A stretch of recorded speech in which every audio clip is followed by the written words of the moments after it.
Hello, and welcome back to another episode of the Worship Ministry Training Podcast. This is Alex and Fiejin, your host. If you are a new listener, welcome. This is a monthly podcast for worship leaders and worship team members, and we stick to one topic per month, and I try to be as in-depth and helpful and practical as possible on that specific topic. That's why I only do one episode a month. I could do more, but I feel like the quality would go down and I wouldn't have as much time to really be thoughtful with the content. And that's what I'd rather do, is fill up a large bank of helpful, practical episodes that really nail the subject. So that's what we're trying to do, and I think it's working because we've been getting a lot of great reviews lately. Thank you for all of you who have written 5-star reviews on iTunes for us. One recently from Worship Pastor D, who says, really appreciate the thought and practicality in each of these episodes. Very helpful to say some things to my team that I was having trouble vocalizing. So thanks, Worship Pastor D, for the 5-star review, and thanks to the rest of you who have left reviews. Really helps a lot. So today's episode is exciting. I get to talk with Jeremy Riddle about cultivating a deeper spirituality on our worship teams. I don't know about you, but sometimes I worry about the depth of spirituality of my team members and even of myself. And, I don't know what you guys talk about backstage before service, but sometimes I wish it was a little bit more than gear and what Star Wars movie just came out. But that's real life. And so Jeremy helpfully guides us through processing how to keep things on track with Jesus, but also to not take ourselves too seriously. And that's what we talk about in this episode, and I'm excited to share those thoughts with you. But first, I want to tell you about our recommended product of the month. It's a new product. Audible is a great way to learn and listen to books while you sweep or wash dishes. I listen to Audible books all the time. I have an Audible membership. And I want to specifically recommend the book Sing by Keith and Kristen Getty. I had Keith Getty on the podcast a while ago, and we talked about congregational singing. Well, it turns out he released a book about that very topic as well, he and his wife together. So really excited about that book. I'm going to pick it up and listen to it on my Audible account. If you don't have an Audible account, you can try it for 30 days for free, and you get to keep the book. So go to worshipministrytraining.com/audible, and that will take you there, and you can get 30 days for free and download that book, and you get to keep it when you're all done. Even if you cancel your membership, you still can keep the book and listen to it. So highly recommend it. And again, it's worshipministrytraining.com/audible. So that's our recommended product of the month. And let's jump into our interview with Jeremy Riddle.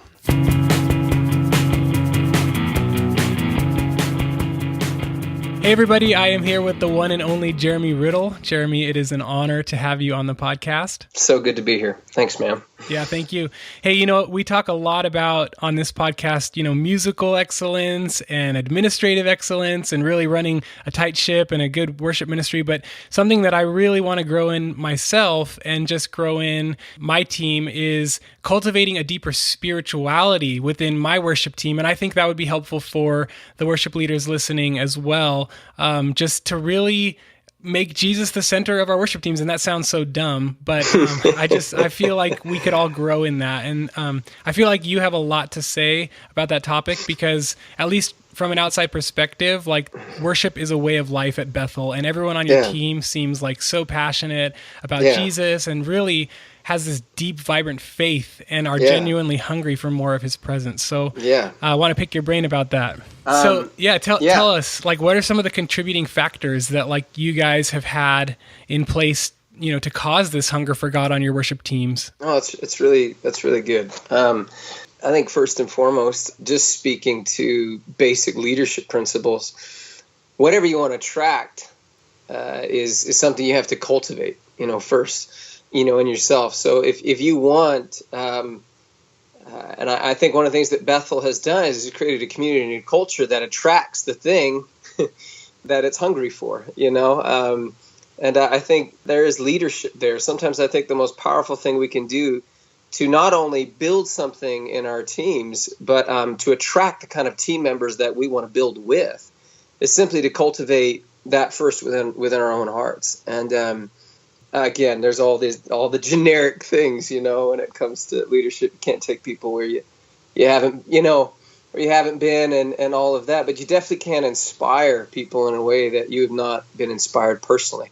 And you can't share a hunger and an appetite that you haven't cultivated, yourself. So I find that leading people sometimes is as simple as just staying hungry myself, staying inspired myself, keeping a fire lit within myself. And I've watched this kind of mysterious thing happen over the years. Just as I've done that one simple thing, people latch on to that and they're drawn to that and they sign up to follow that and to be led by that. So first thing I would say is, whatever you want to attract, you have to cultivate in yourself. Whatever you want to inspire, you have to do it within yourself. And here's the thing about worship. It's become so complex and it's got so many nuances and areas that we can dive into. But, the heart of worship is so incredibly simple. It is about love, and it's learning how to love Jesus really, really well. And I think one of the things that we have to do frequently, I think particularly in the context that we often find ourselves in, is we have to clear the table of a lot of excessive agendas. Like in one way or the other, most of us are leading because we successfully navigate all those agendas, but at some level, we all have to find a place before God where there is no other agenda besides doing something that moves his heart. And, just as I've studied Scripture, I try and keep the main thing in worship. And I try not let any other competing agendas or pressures move me away from the heart of what I'm to do. And even misunderstanding. I think some of the most powerful moments of worship that I've come into, I've had to push into. I really had to lead people into. Because, again, we get accustomed to a program. We get accustomed to the certain parameters of what we've known worship to be, which is typically, somewhere between 20 to 30 minutes of songs and where we just sing. And then when the song is done, we stop and we don't even know what to do, until the next song starts. And we don't know what to do unless there's words on a screen or all those kinds of things. And so I just find, man, there's so much more to this area of worship, and there's such a deeper expression that we're called to begin to move into and touch on. But it all comes out of something very simple and very natural of people encountering God, the love of God, the knowledge of God, and responding to him and doing that very naturally. And I sometimes think we just need to get out of the way of that. But and again, I'm not being very specific. I could dive into that, but no, it's really good. We make it way more complicated than it actually is. It's just touching the heart of God and telling him we love him. True. But if we can be that as leaders, like on our own, authentically, privately, it's going to spill out naturally. And that's the scary and convicting part. And I've been realizing, oh my gosh, like I'm going to replicate myself in my team for better or worse, It's true. So how do you, let's just dig into that. Like Jeremy, how do you, Jeremy Riddle, stay fresh and vibrant and hungry and passionate for Jesus? Just maybe a couple of practical things that you make sure are a part of your rhythms. What does that look like for you? For sure. Well, again, I don't think it's rocket science. I think it's all about maintaining connection and with the Lord. I mean, particularly for me, I have certain strengths. I try and worship personally, not because I have to lead a set. And it's amazing how when we first start out doing this, that's so natural. It's so easy, to find those times with the Lord and literally just play and sing to him without thinking about any other agenda. But I think the more that we do this, the harder it is to take our brains out of that space, preparing a set or doing this. So what I find, what I personally do is, because I can't sing, I have the hardest time just singing the songs I'm going to sing on Sunday morning. I do play them, because I want to find the heart of them. But when I'm looking just to connect with God, oftentimes what I'll do is I'll sit on a piano. I'm not that good at piano, but I like the emotion that it creates. So I mess around with it. But I sit on a piano and I open up the Psalms and I literally just start singing the Psalms. And then I find that opens up my heart. I mean, literally, it doesn't have. It's not pretty, It's more like talking, singing. It doesn't to rhyme. the Lord. No, it doesn't. It doesn't rhyme. It doesn't come across, very well. But for me, I find that I'm able to find my own language sometimes when I just begin to sing and I connect to the depth of their heart, and it'll open up a space in my heart. And that's just something, I've learned to do. And other times I just listen to stuff that I feel the breath of God on. Like, it sounds very basic, but and a lot of times it's not necessarily the most popular CDs. It's just certain moments, and that opens up my heart. And I think we all have those people that we just kind of connect to that have a way of unlocking our hearts of worship before the Lord. I try and listen to those people. The other thing I do is I run. And I never listen to like typical workout music when I run. I listen to worship music because I find there's something about running and listening to worship that opens up, my spirit. And all of a sudden, I will find myself just in a really beautiful place of prayer and intercession, before the Lord. And I read pretty consistently. I mean, and I don't read a whole lot of fiction. I don't read a lot of fun stuff because I find that, I've got 5 kids. I got a crazy life. And I just have found that me prioritizing time in the Word every single day, it doesn't matter if it's 5 verses. I don't know what it is. I do know what it is because it's the Word of God and it's full of His Spirit, but it has a way of reorienting my thinking. It has a way of realigning my spiritual backbone. It just has a way of just altering my thinking almost immediately. I love this quote by Tozer. He says, "Whatever gets in the way of my Bible is my enemy." And there's something really to that. I think it's a real difficulty for people to be in the Word sometimes, but it has never really been that for me. I've experienced too much of its power, and I feel it if I go a day without it. And so it's really basic spirituality. I wouldn't say I'm a Lou Engle but I have learned that this is my lifeline. And the more that I go in ministry, the less I feel I go like, wow, I cannot afford to neglect that. I neglect that for a couple days, even on vacation sometimes, where you kind of just take it easy or whatever. And I'm like, ooh, I am spiraling into I can battle with a depression or an angst and anxiety a lot.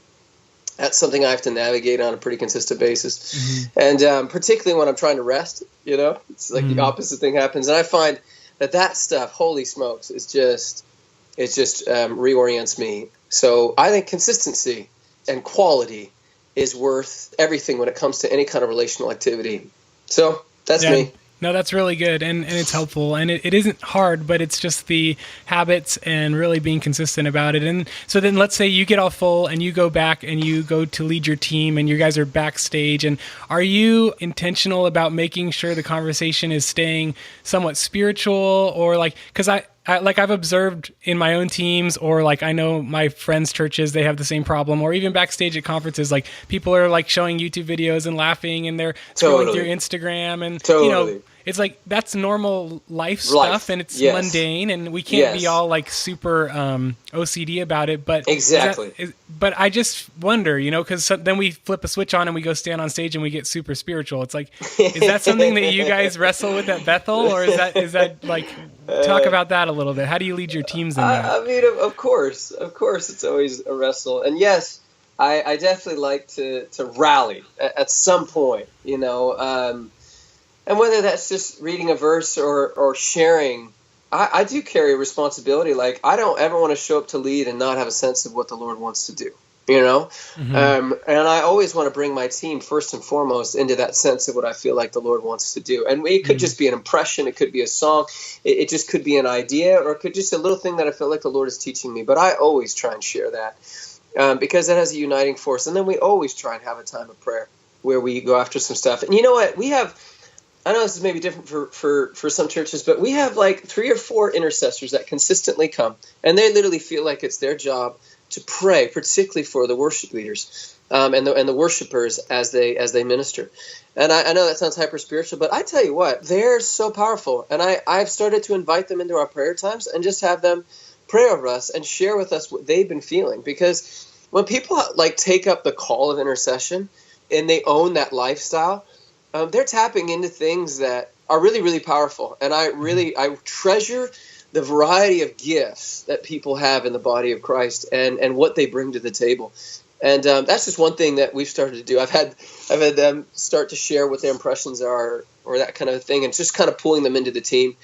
But also, here's the thing that I want to say is sometimes when we're just always trying to be hyper spiritual, I think what's so important is love being exchanged, unity being exchanged, joy being exchanged, life being exchanged, and interaction, on a team. And if a team doesn't know how to have fun together and know how to laugh together and know how to do that, then you'll never really get to the true hyper-spiritual stuff, because, Right. It's not something that is only accessed by super seriousness, And I do think there's a realm of glory that we're invited to step into that does require some discipline and some focus. But I think a lot of times a personality like me has had to learn just how to chill out and enjoy people and enjoy being around my team, even when they're being a bunch of goofs, Yeah. and to not feel like we're disconnected, and even more to feel the joy of God, in the midst of those relational moments. And I think we're the ones that kind of make spirituality super serious. And I think obviously it's weighty, and there's moments of it that are weighty, but I don't think life with Jesus was constantly just crazy and intense. I know there had to have been moments of joy and laughter and moments of deep connection and fellowship.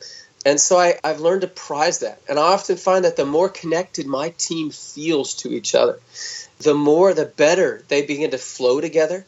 And the more that we enjoy our times of worship together. And it's not just, all right, let's plow, right. But there's a delight that begins to come on us when we experience the richness of each other's fellowship. So I try and make space for it all, truly, because I think it all is all really important. I think that's really wise. It's a good balance where you're living life together, you're staying connected, you're enjoying each other, but then you're, as the leader, you're calling them out to what, like you said, I have an impression from the Lord that today is supposed to be about this or right. that. And okay, guys, let's rally around that theme and let's just prayerfully ask God to guide. So you're still leading spiritually, but you're leaving room for laughter and just joy. So that's cool. That's awesome. Now, are there any other things that you guys do outside of Sundays with your teams to kind of keep them focused on Jesus? Maybe you guys have small groups, or I know you guys meet often at the Johnson's house or stuff like that. So what are some of the habits that you guys have made that have, become very central to keeping Jesus at the center of your ministry? Yeah. Well, obviously there's just the regular getting together, which is both sweet, and the more you grow, it's harder to find that, it's hard to maintain that level of connection and intimacy. So I think we're yet again kind of strategizing of how to maintain that as the team has really, really grown. We absolutely prioritize. We get together once a month, rain or shine, and everybody prioritizes those times. But we're also looking for deeper moments of connection. And I honestly think one of the best things that any worship team can do, and we and this is something we do in different ways. It's not always highly structured, but I've experienced the power of this, is simply worshiping without any of the pressure of a Sunday morning, and just learning how to effortlessly access Jesus together. As there's something about Sunday morning, you never know who you're going to be leading. You don't know where they're going to be at. You don't know where their hearts, they may be brand new. They may be just coming to faith. They may have no grid for what this thing called worship is really all about, And so you're leading. You have so many dynamics that you have to navigate and so on and so forth. But man, I tell you, it is utterly freeing to be with a group of people that you don't have to navigate those dynamics with, and you can just go after Jesus without all the other trappings that kind of come along with leading a group of people that aren't totally on the same page. And man, is it really, really sweet and powerful and freeing and rejuvenating and refreshing to worship with people that you don't have to work that hard. You don't have to even really lead that strongly. The last time we met, we led at a community meeting. I just said, hey guys, here's what I want to do. I'm going to open up with just a simple little chorus. We sing this chorus, just praise the Lord, all my soul, praise the Lord. That's literally it. I said, hey, I'm going to lead out with this. And then I said, then I just want to just release us to just sing and minister to the Lord. And then I made some joke. I'm like, and if that's a total flop, then we'll just sing 10,000 Reasons again, and we'll get back on the same page. But what was amazing to me is just like we started singing praise the Lord, all my soul, praise the Lord. And then I said, all right, let's just minister to the Lord. And they just went after it. Like the whole room just began to sing their own songs and cry out to Jesus. And I didn't lead. I didn't do anything like for the next 30 minutes. And there's something so powerful and sweet and precious about those times that fuel our hearts and give us vision again. And it's kind of like for a mom who's just parenting young children and is stuck in the house all day, I mean, we know the power of parenting. We know how amazing it is to what a privilege it is to walk our kids through to, maturity. But wow, when mom gets time to have adult conversation and just be herself without having to think about, how are we bringing the 2-year-olds along kind of a thing, it's super rejuvenating and powerful for mom. And I think a lot of times for worshipers, one of the most sweet, beautiful, refreshing things for our hearts is just to be around other worshipers that we can just connect in heart and spirit, and we don't have to work that hard. You know what I'm saying? I don't know if that's translating or making any kind of sense, but I know that's one of the most powerful things for me. And it gives me strength to hit Sunday morning again and fills up my tank. So yeah. Do you guys do that often? That like absolutely. Worship? That's a regular time. I mean, anytime we get together, that's going to happen. Is that what you mainly do at your monthly get-togethers? It honestly is. Like, that consumes the bulk of the time. There's the initial connection, hang out, eat some food, whatever the snacks may be, and then we come together and we just go after worship. And then flowing out of that, there may be someone from our leadership team coming to share, or it may just be a couple of announcements or testimonies or, that kind of a thing. And it's generally not a lot of business. It's just majoring on connection, Man, that is so cool. So do you guys ever talk about like business? Because one of the questions that I had for you was like, how do you balance musical excellence and authentic spirituality? Because like for me, a lot of the times I'm like, I want to talk to my teams about this musical issue and work on this. And, but if I just talk about those things when we get together, then it seems to them that I care more about the music than about the relationship, right? Totally. With Jesus. But you guys, you have very high musical standards, like really high, beautiful, incredible music that you're putting out on a weekly basis. Like, so how do you guys handle conversations with your team members about music without making it the primary thing? Because I'm sure you have conversations with your teams about the music. So what does that look like to where we do musical excellence, but Jesus is still more important? Yeah, no, I mean, aren't we all trying to strike that balance? I think it comes in ways. Generally, the larger the gathering, the less business focus it is, because we're talking with multiple campuses and multiple, there's the Twin View campus and there's a leadership teams for that. And so when we get together in a big broad group, it's pretty general. We're not going after specific stuff. I think that generally the specific stuff really gets addressed and broken down for the leadership teams that run the different sectors, so like the Sunday morning and Sunday evening teams that are streamed, that's generally, we're putting some of our most seasoned leaders, and team players, up in that. And a lot of the practical conversations are growing people in the safer areas where they can risk, they can fall on their face a couple times and it's not going to be YouTubed for the rest of their lives, So I did see you rescue a gal one of the services. I saw you rescue her. It was amazing. I was like, what a good leader. He totally stepped in and helped her. Yeah, it was great. Yeah, there's a lot of that. And that's another thing that would really, if we see potential, on a young leader who's up and coming, we try and pair them with someone who can really cover them. And be a support for them. And I love playing that role. It's one of my favorite roles. Yeah, I just did that today for the very first time for our staff Devos. I had a young guy. It was his very first time leading, and I backed him, and he did great. So yes, cool. It is. It is actually, that's one of my greatest joys, particularly this season, is watching someone come up. And you just provide a little stability and you give them a space to fly. And if they take a risk, and it doesn't work out so great, you just cover them. And so they don't live with this haunting, thing of like, this super scarring experience, because that's what parents do, So I think that's a powerful, dynamic. But I think we try and make it like really, really specific. So we'll break it down. We'll speak to electric guitar players and be like, hey, this is some things we need to work on. But we try and pair people. Generally, we have point leads for every musician station. So if it's bass or keys or that kind of a thing, and a lot of that, it's more just trying to bring support. I found that most of the people on our team, they have a massive hunger for excellence. Like they want to do their job well. It's more finding out like, hey, how can we best resource you? Like, so for keys players, like, or musicians, like we found out like, hey, it's really helpful for our teams to get sets. Believe it or not, like we used to just show up and the team didn't know our sets. And now we've got a little bit more organized, and we try and get them options. I mean, everyone knows it can be subject to change, but Right. We try and get them songs and different things so they can actually prepare.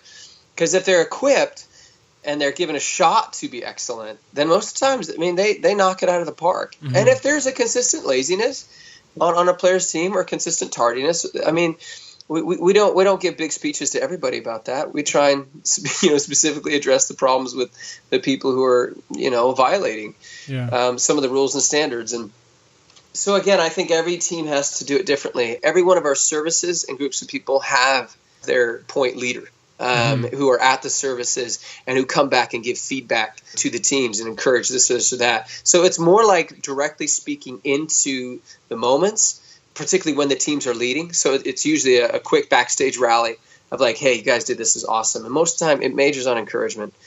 And then sometimes it'll be like, hey, let's tighten this up, or, let's go after this and that kind of a thing. So, but that's always the balance. And I would say we're always erring on one side or the other, I don't know that we've ever struck like a perfect chord or whatever. So I don't know. I just relate to the struggle and be like, yeah, we're right there with you. Well, you've struck a lot of perfect chords. You guys do that really Come well. on, But honestly, I wanted to say, like, I love how with the large groups, you major on the spiritual side and then you just raise up and disciple musically the people one-on-one. That's a really good model. It's the most effective one that we found. Yeah. I love that. That's helpful. Let's talk a little bit about the congregation, because it seems like your church comes locked and loaded, ready to worship every week, and maybe that's not the case. But what are some of the things that you and Brian and Jen and maybe some of the teaching pastors have done or said over the years that have contributed to this really passionate, free, expressive worship culture? Yeah, no, those are great questions. I think first thing I would say is you don't create a culture overnight. It takes years, I think, to actually effectively cultivate it. And it takes years of consistency to actually create a culture. It doesn't, you can do a series, but, once a year. I don't know that that's how culture gets created, or it's not that effective. I think it needs more consistency. I think anytime you're trying to really infuse a very specific value, you really got to go after it until it is actually formed, like in a group of people. And I know that, worship at Bethel Church is something Bill's been cultivating for 20 years in a group of people. And he lives it out, and he's lived it out. I've never known any senior leader quite like, Bill Johnson, to be totally honest. I remember times we'd be hour 15, hour and a half into a set, and I'd be exhausted and done and be like, when is this going to end? And I would look down to the front row, and much to my dismay, he looked like he was just warming up. And it was because his heart truly burns for the presence of God and the activity of God. And when he felt God was moving, he was not concerned about his sermon. He wasn't concerned about anything else. And he has taught a group of people how to be hungry and how to come with a sense of expectation. And I think, sincerely, it's because people do know that the program is subject to the interruption of God. And I don't know a better way to actually create. Because, again, I think it's only natural when we get the same thing over and over and over again, but we want to try and create an expectation that anything can happen.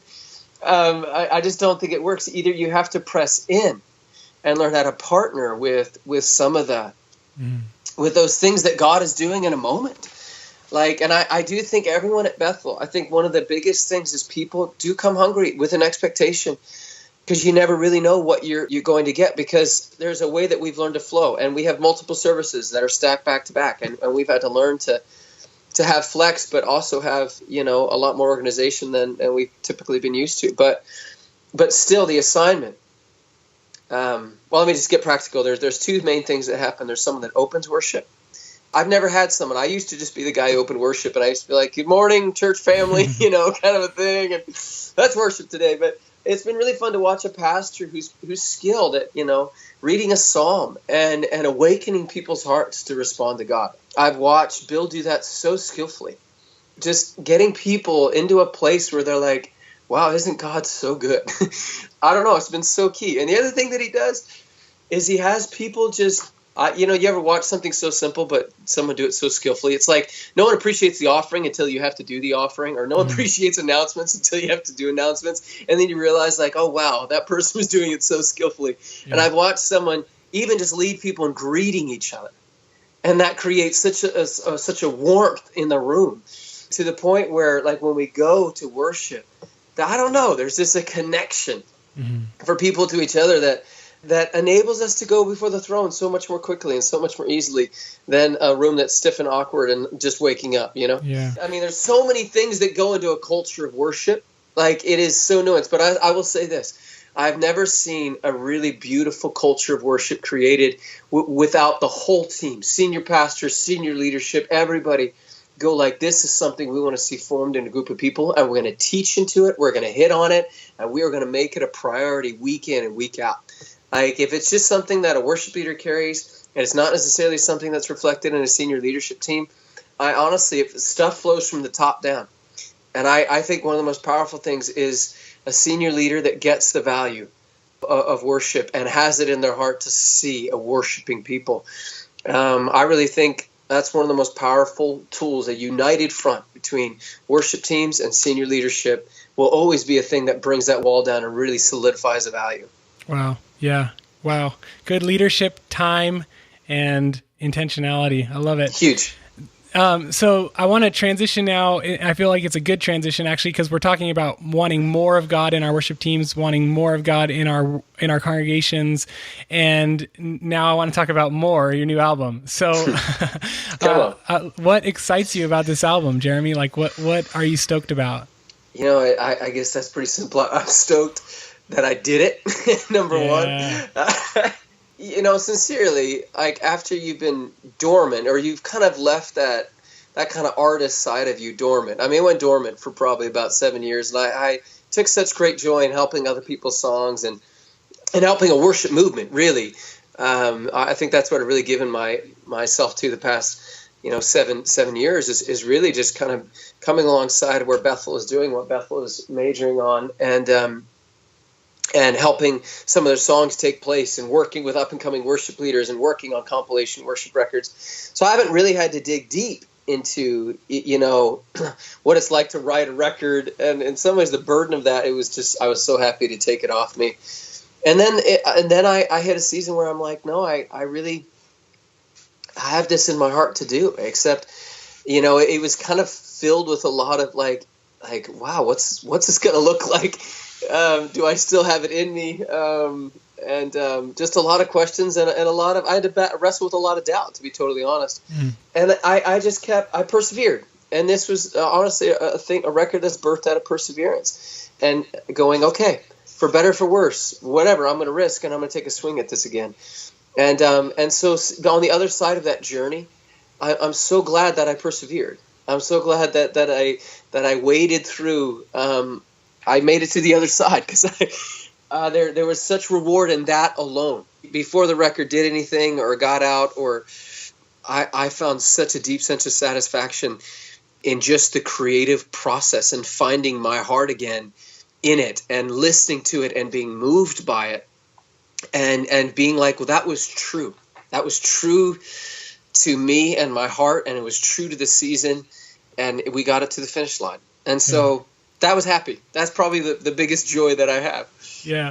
I'm so glad you persevered, because it's really, really good. I've been listening to it for the last few days, and I really like it. Like, that's awesome. And you said it's kind of an artist thing, and I would agree. It's more of an artist album. It's really getting to hear you and let you, be creative and experiment and push the envelope a little bit more than like a typical worship record. Exactly.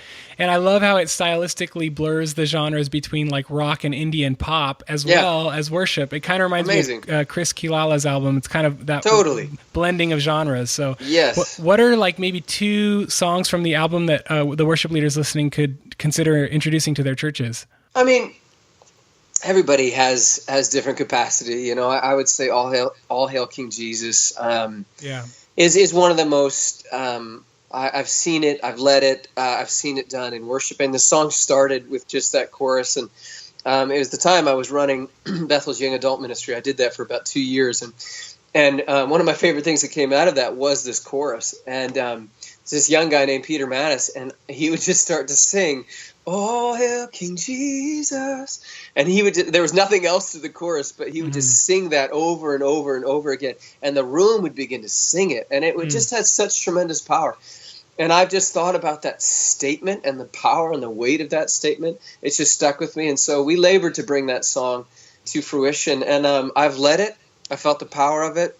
I think it's accessible for girls and guys alike, depending on, obviously, not many people are going to lead it in C. Most people, I think Peter leads it in A, or you got to find your key for it. But I love what that song is saying, and I've seen it work. So I know that's one.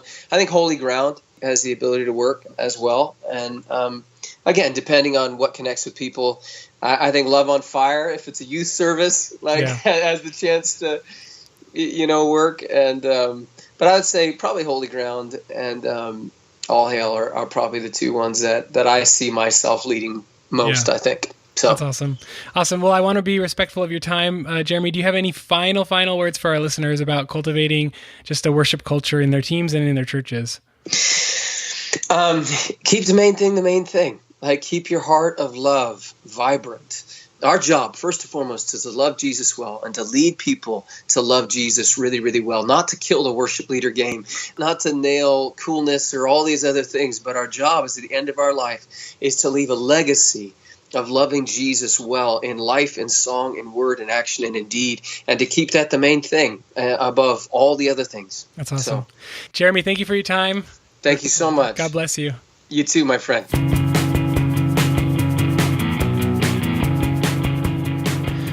All right, that's all we have time for today. Thank you so much, Jeremy, for the wisdom and just for being real. I appreciate that. And thanks for leading your local church well. I love that you're in the trenches with us. It's good to know that there are people like you doing what we do every week. So thanks for sharing. To our listeners, I hope this episode was a challenge to you and that you feel the need to go deeper in your relationship with Jesus yourself, and also to encourage your teams to go deeper. Let's move it beyond the music, right? Because it's never really been about the music anyway. So hopefully this episode was helpful to you. If it was, please help us by passing it on to a friend. I make that very easy by creating shareable links in the show notes. You just click it and it should send it out to your favorite medium, to the people that you care about. Also, thanks again to those of you who have left us reviews on iTunes. If you want to do that, you can go to worshipministrytraining.com/review, and it'll show you how to do that. And finally, be sure to check out our recommended product of the month, The Sing Book by Keith and Kristen Getty, on Audible. And you can get that book for free if you're not an Audible member. 30 days free, plus keep the book. Go to worshipministrytraining.com/audible. All right, God bless you guys, and have a great month, and I will see you next month for another helpful episode. Peace out.